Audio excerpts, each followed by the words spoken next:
Hey, welcome to Whitefields Community Church Sermon Extra. It's great to have you with us once again this week. I'm here with Pastor Nick, who is the pastor of Whitefields Community Church.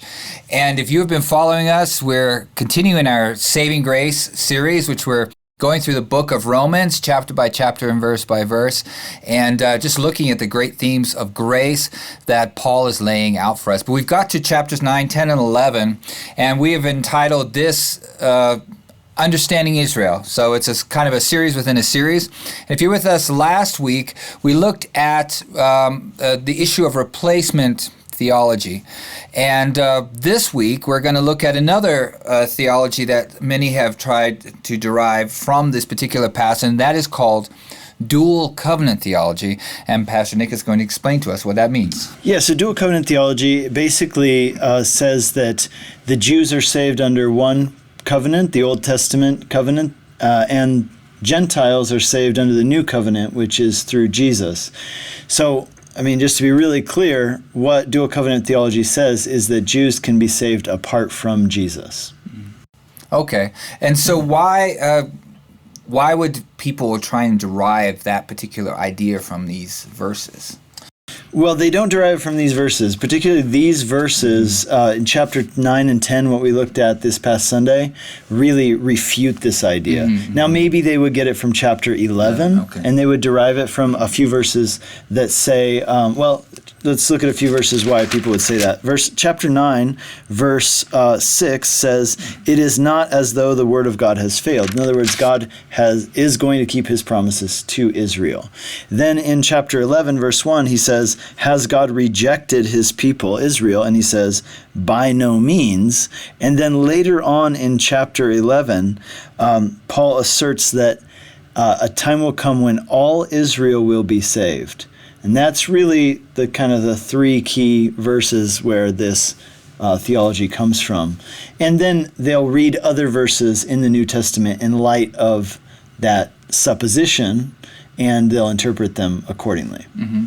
Yeah, and when you were talking to me about that, one of the things that came to mind was just, in a way of refuting it in many ways, is that just Paul's dealing with the idea of Judaizers, that he had to combat these people in every single city. Yeah.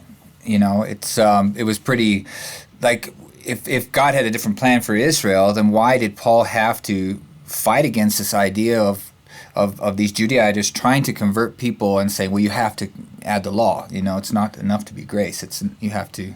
Yeah, and why would Paul say that the gospel's for the Jew first and then for the Gentile? Wouldn't he just say that the gospel's for the Gentiles and then that the Jews have their own covenant with God and they're fine with that? And really what we read in this past chapter, in chapters end of chapter 9, so 9 verse 30 into the very first half of verse 10, or chapter 10, was really important because here's what he's saying. There is one and only one way that people have ever been saved. We looked at Abraham going all the way back to Genesis, and that is through receiving God's gift of righteousness by faith, which is ultimately found in Jesus, who took our unrighteousness and gave us the righteousness of God, right? This is like 2 Corinthians talks about this, that he who knew no sin became sin for us that we might become the righteousness of God in him. Very, very clear. And what this is saying is, it says the Jewish people who sought righteousness through the law have not attained it, but the Gentiles who didn't seek righteousness, like they didn't even know about the law, they didn't know the Messiah was even like a thing that they were supposed to be looking for, they have attained it. And he says that's the great irony. And he says, verse 32 of chapter 9, why? Because the Jews did not pursue it by faith. They tried to attain it by works. And he goes on to explain very, very clearly, like in chapter 10, verse 3, they were ignorant of the righteousness of God, and they sought to establish their own righteousness, but they did not submit to God's righteousness, which is the righteousness that comes by faith.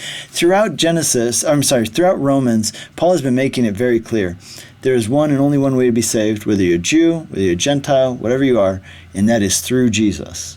Mm-hmm. So God's saving grace is why we call this series God's saving grace, and by faith we receive that salvation through Jesus Christ, not only, of course, for us, the Gentiles, who have been grafted in, but also for the Jews. So I hope that kind of, if you've heard that word, dual covenant theology, then I hope that kind of clears it up. If you have any questions or any comments or want to dialogue on this particular subject, hey, let us know. Send us a message in the comment section. We'd love to respond to that. And, like and subscribe. We're on the Instagram, we're on Twitter, we're on Facebook. You go and find us. You can like and subscribe there. And also for YouTube, ring that bell that lets you know anytime that there is new content. We've got a new sermon extra up there. It automatically sends you a notification, so you don't have to keep checking every single day. So it was good to have you with us. God bless you. We'll see you next week.